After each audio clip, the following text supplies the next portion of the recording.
I'm certain that everyone watching this video has purchased some sort of over-the-counter medication at some point. If you have, you're probably familiar with the tamper-evident packaging designed to ensure that the medication you're buying hasn't been tampered with or altered. But what if I told you that these safety measures weren't always in place and they're actually relatively recent innovations? While it may be surprising, these security features only became commonplace about 40 years ago, following a series of deaths caused by tampered Tylenol capsules. Taking place in late 1982, the Chicago Tylenol Poisonings were a series of deaths caused by the Tylenol capsules that had been laced with potassium cyanide. These poisonings would eventually result in 7 fatalities, but also inspired a wave of copycat crimes that claimed additional lives. As of January 2025, the case remains unsolved, with only 2 potential suspects, both of whom have passed away. And while the true culprit may never be brought to justice, the tragic loss of those 7 lives was not entirely in vain. The incident prompted significant changes in the packaging and sale of over-the-counter medication, introducing tamper-evident packaging and stricter safety standards. Looking back, it's easy to say that these precautions should have always been in place, but the world was a much different place 40 years ago, and realistically, would you have ever suspected that the bottle of Tylenol, or any over-the-counter medication for that matter, that you purchased could be poisoned or tampered with? Today, I want to take a closer look at these events, the poisonings and deaths themselves, the police investigation, the response from the pharmaceutical companies, the potential suspects, the copycat crimes, the impact on the industry as a whole, and even how federal laws were changed as a result of this crime. So, if any of that sounds interesting to you, join me as we delve into the story of the 1982 Chicago Tylenol Poisonings. Before that, though, I want to ask that if you enjoy what I'm doing here, please consider liking the video and subscribing to the channel. That is the easiest way to support me, and it tells me that you all are enjoying the content I'm putting out. Also, if you want to comment with any suggestions for videos, ask me anything, or just say something nice, you can always leave a comment, and I always try my best to respond to as many comments as I can. But now, let's get into the video, and thank you all so much for watching. Now, before we delve into the poisonings themselves, I want to first discuss the type of poison that was used, which was potassium cyanide. When ingested, potassium cyanide interferes with the body's ability to use oxygen, which obviously has a severe impact on various systems. The most affected are those systems that rely heavily on oxygen, such as the nervous, cardiovascular, and respiratory systems. Since the brain is one of the most oxygen-dependent organs in the human body, cyanide has significant effects on it. First, victims are likely to experience dizziness and headaches, followed quickly by a loss of consciousness and seizures before eventually experiencing brain death. Similarly, the heart relies on oxygen to create ATP, which is basically our body's energy currency. It is the currency our body uses to basically power itself. ATP is essential for our muscles to be able to move, and most critically, it is also essential to help our heart beat. However, since cyanide causes the oxygen in the bloodstream to become ineffective, cells are completely unable to produce ATP. As a result, victims often experience weakness or complete paralysis of certain muscles, and the heart, now deprived of energy, will begin to beat irregularly, and in many cases, the victim will suffer cardiac arrest. When this cardiac arrest does occur, the cyanide usually becomes far more effective, since cardiac arrest further reduces blood flow, which deprives the body of even more oxygen. As for the respiratory system, the body often responds to the sense of oxygen deprivation by causing you to hyperventilate, to try to take in as much oxygen as possible. However, since the problem is that the body can't use the oxygen in the bloodstream, this only serves to strain your body further.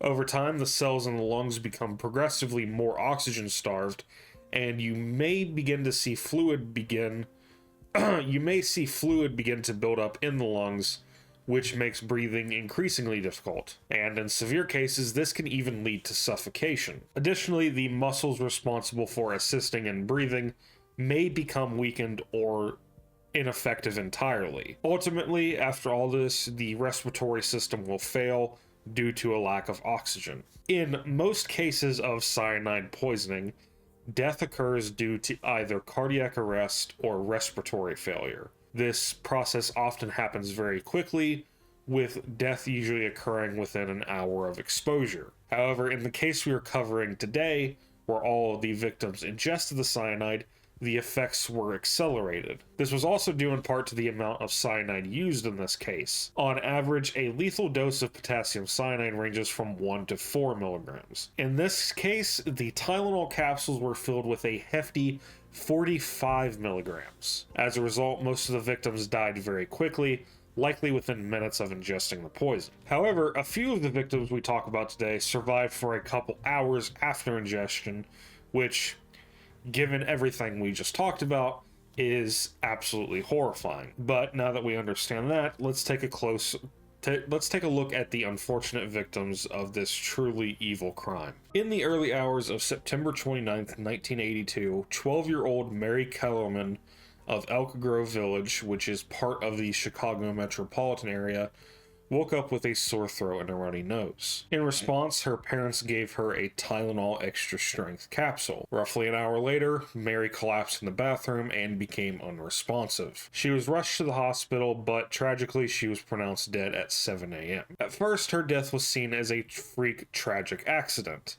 However, something far more sinister began to unfold later that same day, when Adam Janus also collapsed and died shortly after being admitted to the hospital. Adam Janus was a 27-year-old postal worker from Arlington Heights, which was just about 7 miles from Elk Grove Village, and he also fell victim to this tragedy. On the morning of September 29th, 1982, Adam felt unwell and took 2 extra-strength Tylenol capsules. Shortly afterward, he collapsed and was rushed to the hospital, where he later passed away. At the time, his death raised no alarms, as medical examiners attributed it to cardiac arrest, which we know is often how cyanide poisoning appears. Later that day, the Janus family gathered at Adam's home to console one another. Among them were Adam's brother Stanley Janus and Stanley's wife Teresa, both of whom complained of migraines, which you just experienced someone dying in your family, yeah, you might.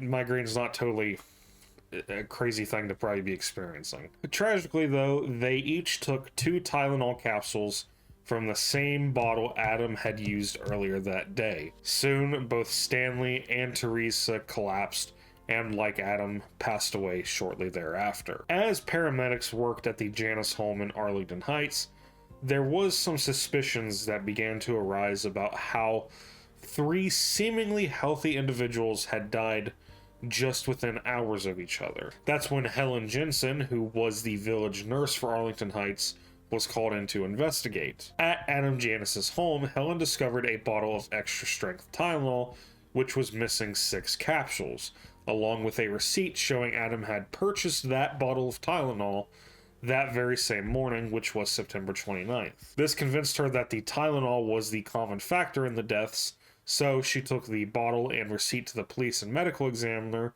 firmly stating it has to be the Tylenol. But her concerns were initially dismissed by the police and examiner, and Helen attributed this to her being a woman and her position as a nurse. But when investigators realized that all 3 victims shared the same symptoms as Mary Kellerman, who, remember, had also died after taking Tylenol, they began to take her suspicions seriously. On September 30th, 1982, which was just one day after the deaths of Mary Kellerman and the Januses, investigators discovered that several acetaminophen capsules in the Tylenol bottles used by the victims had been replaced with capsules filled with potassium cyanide. In response, warnings were quickly issued, with newspapers advising the public to avoid taking any Tylenol. Police even drove through suburban neighborhoods using loudspeakers to alert residents that there was tainted medication. Tragically, though, these efforts were not enough to prevent some further deaths. Over the next few days,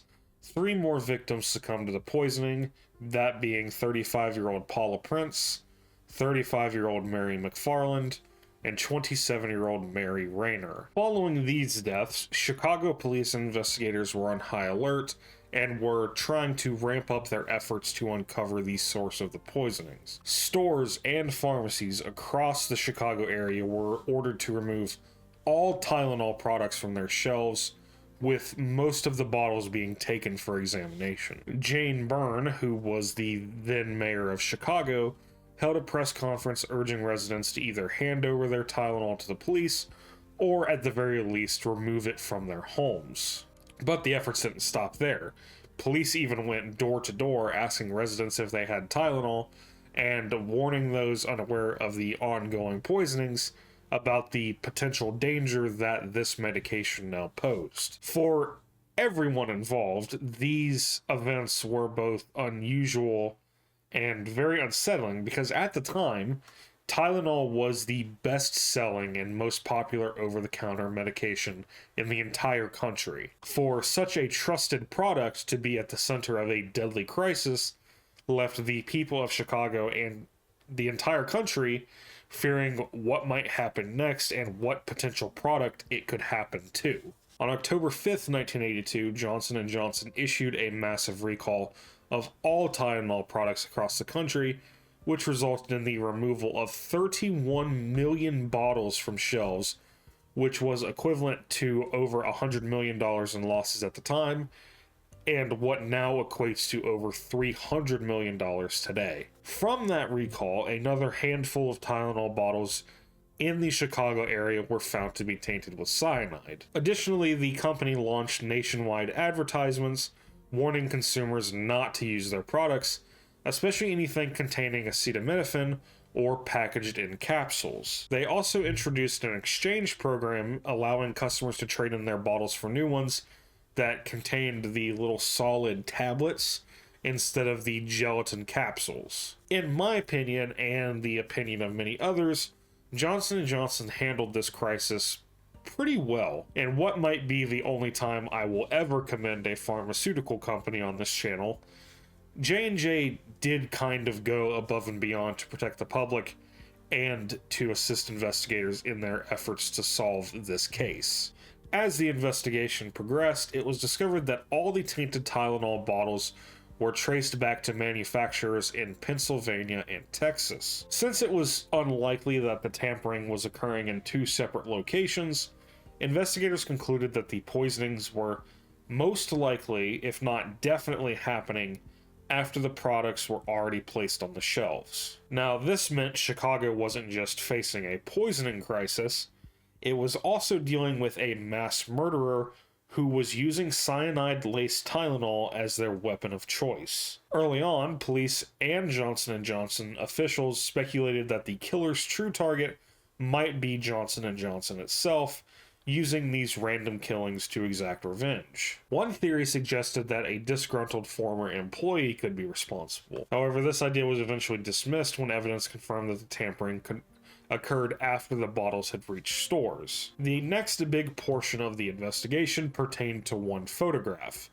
that being the image of Paula Prince, the 7th and final victim of the poisoning, purchasing the tainted bottle of Tylenol at Walgreens. Now, the reason this photo is significant is due to the bearded man visible in the background of the photo. While his presence and potential connection to the case are, in my opinion, largely coincidental, investigators initially found him noteworthy for several reasons. The photo was the last time Paula was seen alive, and everyone else that you see in that image would eventually be identified and accounted for, except for the bearded man. Additionally, a Walgreens employee at that location reported that the man was seen repeatedly reaching into his pockets and pulling something out, though what that was remains unknown.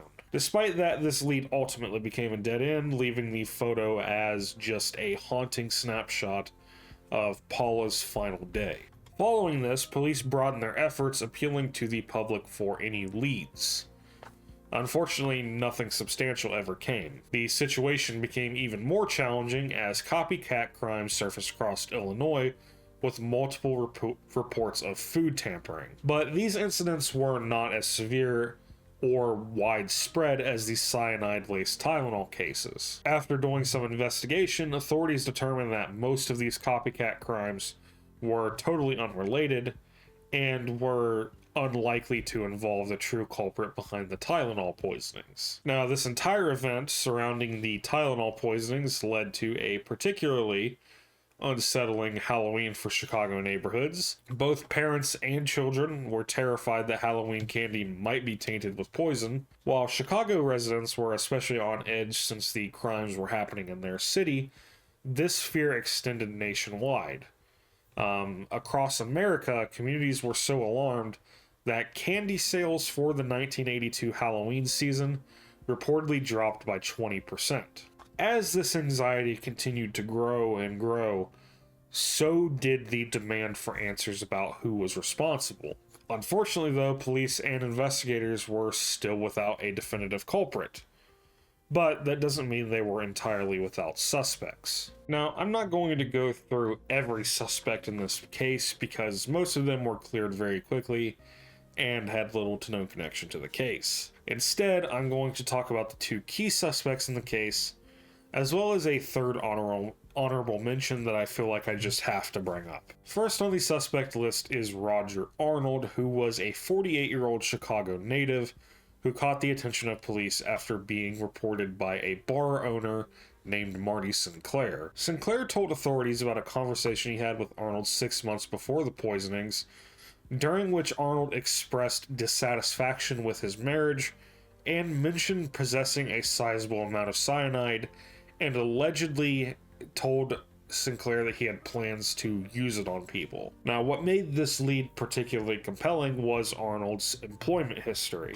He had worked as a dock worker at a Jewel Osco store in Melrose Park, which was a suburb of Chicago. Jewel Osco, from everything I know, is a prominent supermarket chain that originated in Chicago and was extremely popular at this time, and 2 of the tainted Tylenol bottles involved in the deaths were traced back to Jewel locations. Adding to this suspicion, Arnold had reportedly been terminated from his position at Jewel just weeks before the attacks. This fueled speculation among investigators that the poisonings might have been an act of revenge if Arnold was actually the culprit. When police searched Roger Arnold's home in mid-October 1982, they uncovered several firearms, a large quantity of ammunition, books on explosives and poisons, and a collection of chemistry equipment. Among the findings was an unidentified powdery white substance, which investigators at first believed could have been the cyanide they were searching for, but tests later confirmed that the substance was not cyanide. Now, from all my research, I could not find any information about what that substance was, only that it wasn't cyanide. Ultimately, the search of Arnold's home failed to produce any concrete evidence linking him to the Tylenol poisonings, and while the items found were suspicious, they were all deemed circumstantial. Now, despite this lack of concrete evidence, police did continue to investigate Roger Arnold and did uncover a potential connection to one of the victims, that being Mary Rayner. While working at Jewel Osco, Arnold had reportedly worked alongside Mary's father. Furthermore, at the time of the attacks, Arnold's wife was hospitalized, and directly across the street from the hospital his wife was held in was a Jewel Osco store, which would be the same Jewel Osco store that Mary Rayner would eventually purchase the bottle of tainted Tylenol. But this connection, like much of the evidence against Arnold, was still circumstantial.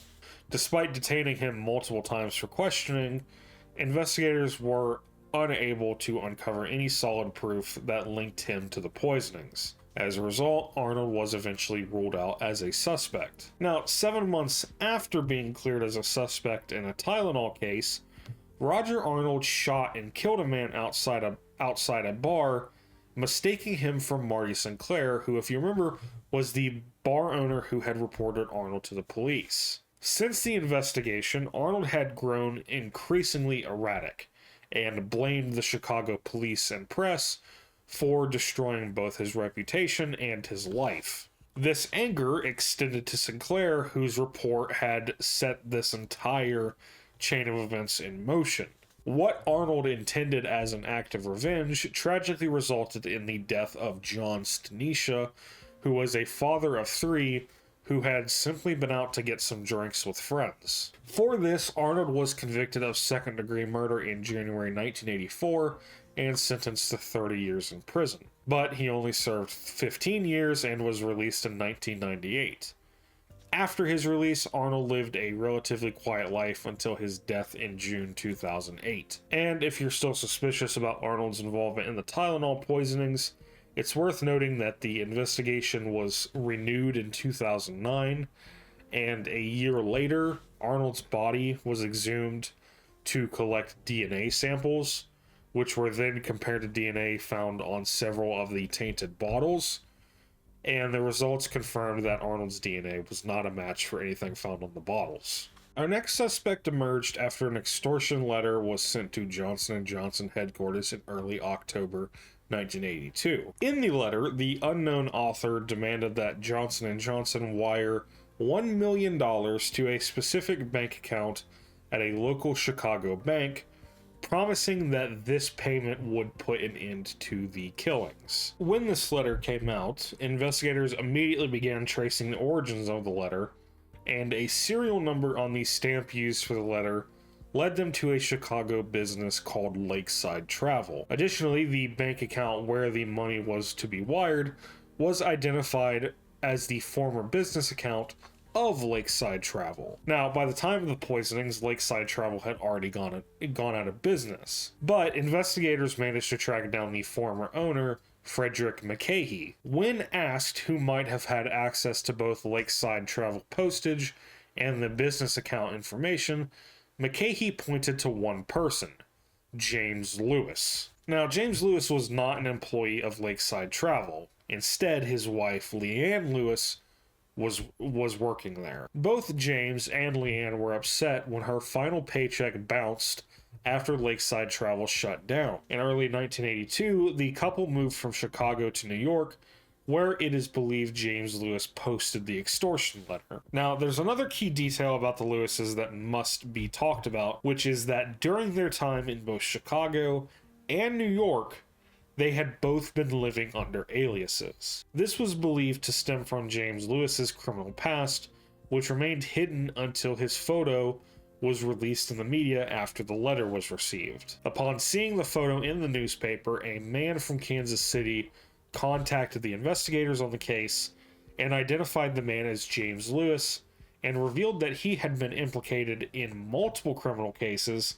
including murder. Specifically, James Lewis had been charged with the 1978 murder of Raymond West, who was a 72-year-old Kansas City accountant whom Lewis had hired for his tax accounting and consultation business. Not long after this, West's dismembered and decomposing body was discovered in his home. On the same day, Lewis attempted to cash a forged check from West's account, which led to his arrest. Now, despite this, there wasn't enough evidence to secure a conviction, and during his arrest, the police who arrested him had failed to read him his rights, which resulted in the case getting dismissed. As for those additional crimes, Lewis was frequently involved in legal troubles related to forgery and had created multiple false identities. After all of this came to light, investigators were totally convinced that James Lewis was connected to the case, especially after discovering that the fingerprints on the extortion letter matched his. This prompted a nationwide manhunt for both James and Leanne Lewis. Meanwhile, investigators revisited the photograph of Paula Prince taken in the drugstore and focused again on the bearded man, who many suspected might be the killer, because a lot of people said that it looked a lot like Lewis, but this theory was very quickly dismissed as the photo lacked any sufficient detail to make out the clear face. And looking at the pictures, yes, he does. James Lewis does kind of look like the guy in the picture. But at the same time, the features of the man in the picture are vague enough that he kind of just resembles any middle-aged white man with a beard. Following this, the case went cold for about a month or so before a letter from Lewis was sent to multiple officials leading the investigation. In the letter, Lewis admitted to writing the extortion letter, but denied the idea that he or his wife were responsible for the poisonings. Instead, he claimed that the letter was just a hoax and was designed to lead investigators to McCahey so they would discover his history of bouncing checks. This, of course, did not sway investigators, and Lewis was still a prime suspect, but so far they'd still been able to locate him or Leanne. The only new clue they received was that the pair still may be in New York, because that was where the letter was sent from. Finally, on December 13th, 1982, James Lewis was spotted in the New York Public Library by a passerby. This person called and reported seeing Lewis, and soon after, Lewis was arrested. Immediately, Lewis was put under questioning, and he continuously denied responsibility for the poisonings. Additionally, he claimed that he couldn't have possibly been behind this because by the time the poisonings had happened, he and Leanne had already moved to New York. However, while in custody, Lewis began almost randomly explaining in great detail how exactly a crime like this could have been pulled off. He even went so far as to draw an entire diagram of how the capsules could have been laced. Now, his diagram shows the capsules resting in slots in this sort of wood board, where you would then slowly scrape a mound of cyanide over them to fill them. Then, as we know, the capsules would be reformed, placed back in their bottle, and placed back on the shelf for an unfortunate victim to purchase. Now, possibly seeing how weird this whole thing was, Lewis continuously reassured everyone that all of his slots were purely speculative and he had no involvement with the poisonings. Despite their efforts, investigators were never able to uncover any concrete evidence linking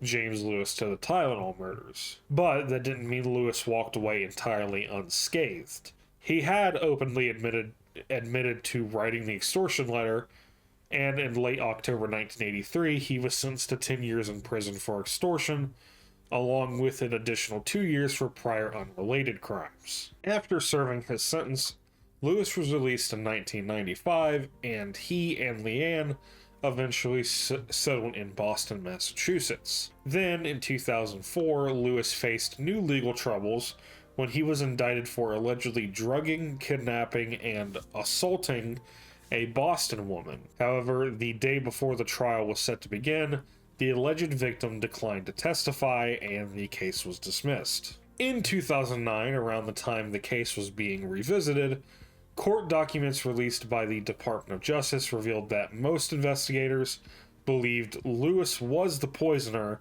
but they just didn't have enough evidence to prove it. And in 2010, both James and Leanne submitted DNA to authorities, but neither of those sets of DNA matched the DNA on the bottles. And on July 9th, 2023, 76-year-old James Lewis was found dead in his home by EMTs, and it would later be found that he had died of natural causes. Until the day he died, James Lewis wholeheartedly denied any involvement with the poisoning or the deaths that followed. But similar to the Department of Justice's findings, a vast majority of the public believed that Lewis was the man responsible, and that after his death, felt the case was finally closed. Now, as I said earlier, Arnold and Lewis are the primary suspects in this case, and after everything I just covered, you can probably see why. However, I also said there was an honorable mention, which I will include here, just because of the internet's infatuation with this man, that man being Ted Kaczynski, or the Unabomber. The Unabomber could and probably will be a topic I cover in full at some point, but I'm assuming most people probably know who he is and his crimes, and I don't have the time to delve into all of that right now. Now, Kaczynski became a possible suspect when the case was reopened in the late 2000s, and the only reason I could find why investigators suspected him was because the first 4 bombs he mailed out were all sent to locations in and around Chicago. In 2011, the FBI requested DNA samples from Kaczynski, which he did provide, but he completely denied any involvement in the case and told investigators he never had access to cyanide. Unsurprisingly, the DNA was not a match, and Kaczynski was ruled out. With Lewis's death in 2023, the case has gone cold, but Chicago officials state that the investigation is still very much open. However, over 40 years have passed since the poisonings, and with both prime suspects in the case now dead, there is very little room for new information to surface. 7 individuals seeking relief were tragically killed by a madman who poisoned their medication. And despite the years of effort put in by investigators, we are no closer to an answer than we were 4 decades ago. As tragic as that may be, it's important to remember that these deaths were not in vain. Now, let's take a step back and examine the product at the heart of this tragedy, Tylenol, and its manufacturer, Johnson & Johnson. The last thing we discussed was how Johnson & Johnson was actively assisting with the Tylenol recall and aiding the investigation. Earlier, I mentioned that Tylenol was the best-selling over-the-counter medication in 1982 America. In fact, Tylenol controlled a ginormous 35% of the over-the-counter pain reliever market before the attacks. Just 3 weeks later, that figure had plummeted to a mere 8%. Following this descent, Johnson & Johnson was scrambling to find a solution, one that would hopefully both add a layer of security to their products and to attempt to save Tylenol from going out of business. Their response came in November 1982 with the introduction of multiple tamper-proof measures for their medication. First, the boxes Tylenol came in were now sealed with glue. As for the bottle, once the cap was removed, a foil induction seal had been added, which needed to be broken before anyone could access the pills inside. Lastly, Tylenol began moving away from using capsules, instead opting for caplets. Caplets are the form we're probably all familiar with today when we think of Tylenol or similar products. At the time, though, some Tylenol was still sold in capsule form. To address this, the capsules received an additional layer of security, which was a plastic wrap around the cap that had to be removed before you could open it. These new safety measures, coupled with an aggressive advertising campaign, allowed Tylenol to reclaim its position as the leader in the over-the-counter pain reliever market in just under a year. During the development of all these new measures, Johnson & Johnson worked closely with the FDA, who quickly began encouraging other companies to adopt these precautions, and as a result, many of them did. In 1983, Congress passed what would become known as the Tylenol Bill, which made it a federal crime to tamper with any consumer product. Now, this law is another example of something that should have just been in place long before this tragedy, just in my opinion. Finally, in 1989, the FDA introduced federal guidelines requiring all over-the-counter medications to feature some form of tamper-proof packaging. Combined with the fact that capsules are now rarely used for over-the-counter medications, the risk of something like this happening again, while not completely impossible, has been significantly reduced. So, after all of this, who do I think committed the crime? Well, after diving deep into the research, my opinion mostly aligns with the investigators. The most likely culprit is either Roger Arnold or James Lewis. That being said, unlike most people discussing this case, I do lean toward Arnold being the more suspicious of the two. Don't get me wrong, Lewis's actions and background are undeniably sketchy. However, Arnold seems to fit the profile for this crime more, in my opinion. Now, before diving into my reasoning, let me emphasize that everything I'm about to say regarding Arnold and Lewis is purely speculative, and should be viewed under the umbrella of allegedly. Neither man was ever charged for this crime, and unless what I said has been stated as verified fact, these are just theories, not accusations. And now that I've covered my bases legally, let me explain why I think Roger Arnold is the more likely culprit. First and foremost, Arnold had a stronger motive than Lewis. Shortly before the poisonings, Arnold was terminated from Jewel. When combined with his reported possession of a substantial amount of cyanide and his rapidly deteriorating mental state, this could point to an extreme act of revenge. Now, granted, this theory doesn't fully explain the presence of tainted bottles outside of Jewel locations, but it does provide a clearer motive than what we have for Lewis. Obviously, we know James Lewis wrote the extortion letter. DNA evidence confirmed as much, and in that letter, he claimed responsibility for the killings. However, I do actually believe this was more of his attempt to set up his wife's former employer rather than a genuine admission of guilt. This aligns much more closely with his established MO as a scam artist than with the profile of a mass murderer. Beyond his possible involvement in Raymond West's murder, there's little evidence to suggest that Lewis was a violent person. Instead, he came across more as an idiotic con man who saw himself as some sort of criminal mastermind. The second reason I believe Arnold is the more likely culprit is his self-admitted access to cyanide, along with the equipment and ingredients found in his home, all of which would be essential for preparing the cyanide-laced capsules. And while Lewis also owned books on poisons, no equipment or materials necessary for committing this crime were ever discovered in his possession. In contrast, Arnold not only had the knowledge, but also had the means, which was the plans, the books, the ingredients, and the equipment, which would all be crucial for carrying out this crime. My final reason for suspecting Arnold revolve around the location of these events and the murder of John Stanisha. Regarding the location, I believe the culprit was likely someone local to the Chicago area. All of the poisonings took place within Chicago and its suburbs, and it has been almost definitively established that the tainted bottles were removed from store shelves, tampered with, and then returned. This would require the killer to be physically present in Chicago to carry out the crime. And while not entirely impossible, it does seem highly unlikely that James Lewis was in Chicago during these events.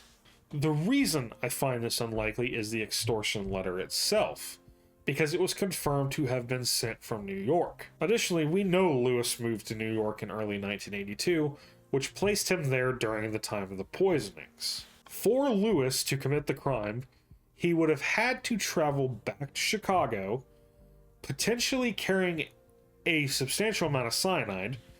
He would then have to remove the Tylenol bottles from multiple stores, tamper with them, return the bottles to the stores, and then leave Chicago to be back in New York just days later to write and mail the letter. And like I said, this timeline isn't impossible, I just find it highly improbable. Lastly, we have the murder of John Stanisha. As you may recall, Arnold killed Stanisha, mistakenly believing he was Marty Sinclair. After Sinclair's report, Arnold faced months of scrutiny and harassment from police and investigators.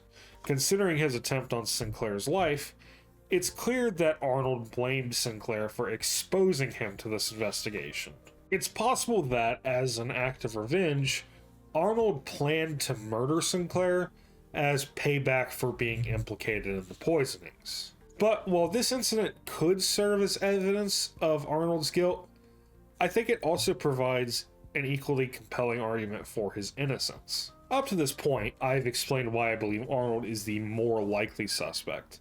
But as I mentioned earlier, everything surrounding these two men is circumstantial, and everything I've added are just my personal theories. While I personally suspect Arnold, I would be wrong not to mention that there are several issues with him being the culprit. One of the most significant problems is what we just discussed, the murder of John Stanisha. Now, after the incident, Arnold fled the scene but would eventually turn himself in. During and after the trial, Arnold showed deep remorse for the killing, especially after learning Stanisha was innocent and had a family. The nature of the Tylenol murders were far more erratic and discriminate. The killer would have had to be comfortable with the fact that their victims would be entirely random. And based on what we know, I don't think Arnold would have been comfortable with this type of indiscriminate crime. Most accounts describe him as frantic and unpredictable. But there is a line between someone who's frantic and someone who's a mass murderer. And frankly, I don't think Arnold could have maintained his composure and feigned innocence after committing these poisonings, especially when it came to two of the victims specifically, being Mary Kellerman and Mary Rayner. Now, Mary Kellerman, who, if you remember, was the very first victim, was only 12 years old at the time of her death. For most people, children symbolize innocence, and harming a child is widely regarded as one of the most evil acts imaginable. Now, considering how remorseful Arnold was for taking John Stanisha away from his children, I find it hard to believe he could live with himself after taking a child away from her family. The same logic applies to Mary Rayner. See, I didn't mention this earlier, but at the time of her death, Rayner was a new mother. She had only recently been discharged from the hospital and had purchased the Tylenol to help relieve postpartum soreness. If Arnold were the culprit and learned about her story, I doubt he could have kept it together emotionally. He was remorseful for taking a father away from his daughters. To take a mother away from her newborn child, however, is an entirely different level of depravity. As for other reasons that cast doubt on Arnold's involvement, we have the fact that his motive isn't airtight, and no definitive proof was ever found. Now, the same can be said for James Lewis, and this is what makes the Tylenol murder so endlessly frustrating. No matter how many times you analyze the case, nothing aligns perfectly. There are mountains upon mountains of circumstantial evidence, but there is nothing concrete to definitively identify a culprit.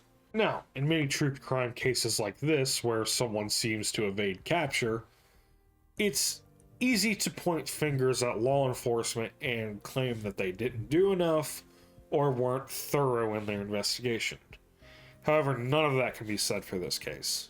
From everything I've read, watched, and researched, the personnel assigned to this case, both past and present, have truly given their all to solving it. What I think many people need to understand is just how challenging a case like this is to solve. If you've read about this case online, you might notice that many sources refer to the suspect or culprit as a serial killer, but that's really not accurate. Based on the evidence and this type of crime, whoever committed this crime is better classified as a mass murderer. And I've made an effort to use that term throughout this video because it does more accurately reflect the crime itself. Since I'm sure this video is already running long, I'll quickly explain the difference. In simplest terms, a serial killer often targets a specific type of victim, uses more direct methods, and spreads their crimes over an extended period. There's also usually some form of connection between the killer and the victims. Mass murderers, on the other hand, are indiscriminate in their killings. Their methods are usually indirect, and they often kill in one large act. Of course, there are exceptions to these definitions, but I believe the Tylenol killer firmly fits the profile of a mass murderer rather than a serial killer. And aside from cases where the killers themselves die during the act, mass murderers are notoriously hard to catch due to their indiscriminate killing patterns. In this particular case, the difficulty was increased because the mass murderer used poison, which is a murder weapon that is also notoriously hard to trace. So when you combine an indiscriminate killer, an indirect and nearly untraceable murder weapon, entirely random victims, and a crime spree that lasted less than a week, you essentially have the blueprint for a perfect crime. With this case now over 40 years old, there is widespread doubt that it will ever be solved. However, as I mentioned earlier, FBI investigators maintain that the case remains open, and they remain hopeful that one day it will be solved, finally bringing closure to the victims' families. But until that day comes, we must always remember the 7 lives tragically lost in this event. That being Mary Kellerman, Adam Janus, Stanley Janus, Teresa Janus, Mary Rayner, Mary McFarland, and Paula Prince. With that, though, we have reached the end of our look at the 1982 Chicago Tylenol murders. Wow, this one ended up being a lot longer than I expected it to be, which at this point might as well be my catchphrase for this channel. I feel like I say that for about every video I do nowadays. Because this one has went so long, I will try to quickly wrap up my conclusion here. The biggest thing I want to say about this case is that whenever I do something true crime related like this, I'm almost always caught off guard by the impact and the true tragedy that comes with these events. I've always had an interest in true crime and have even covered a couple cases on this channel in the past. But as you all know, most of the stuff I do on this channel are related to paranormal events, cryptids, and mysteries, all of which are relatively harmless. But when I cover a topic like this, though, it's an entirely different story. You have stakes, you have tragedy, and families completely destroyed by a heartless monster or monsters. And because of these real life stakes, I try to keep videos about these topics a little bit more serious and as professional as I can. But I don't want to say all that and have this be viewed as like a negative thing, especially when it comes to like this case. Through the tragedy of these attacks, changes were made to how we purchase and consume everyday medication. And I said this earlier, but these changes have undoubtedly prevented countless more deaths and in general have made our lives safer. Because now a lot of this tamper-proof packaging even goes to our foods and our drinks. And also throughout this video, I've made a conscious effort to state that these people did not die for nothing. It is undoubtedly tragic that they died at all, but the only thing that's more tragic than something like that is that if they died in vain. And I'm happy to say that that is not the case in this story. But with that, I want to thank all of you for watching and listening to me ramble for a while. It's always appreciated. I also want to thank all of you all for your continued support on the channel and all of my videos. I do want to say I'm sorry that there was a bit of a break between this video and the last one, but with the holidays, I didn't have much of a choice with that. But I don't really have much else to say, so I'll just say thank you all once again for watching, and as always, I hope to see you all again soon.